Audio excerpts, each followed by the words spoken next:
আসন্ন জাতীয় সংসদ নির্বাচনের তফসিল ঘোষণার পরপরই নির্বাচন কমিশনের দেয়া নির্দেশনার মতে সম্ভাব্য প্রার্থী ও রাজনৈতিক দলগুলোর আগাম প্রচার সামগ্রী অপসারণের কাজ শুরু হয়েছে। শনিবার সকালে যশোরে ব্যানার, ফেস্টুন, পোস্টার ও বিলবোর্ড সরিয়ে নেয়ার কাজ শুরু করে বিএনপি নেতাকর্মীরা।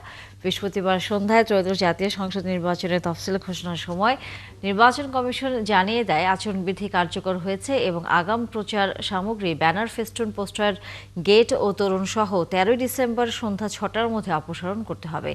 অন্যথায় আচরণবিধি লঙ্ঘনের দায়ে সংশ্লিষ্টদের বিরুদ্ধে কঠোর শাস্তিমূলক ব্যবস্থা গ্রহণ করা হবে। এই নির্দেশনার পর আজ সকাল থেকে যশোরে আগাম প্রচার সামগ্রী অপসারণের কাজ শুরু করেছে বিএনপি। নেতারা জানান, জেলা ও উপজেলা সর্বত্র প্রচার সামগ্রী অপসারণের কাজ চলছে।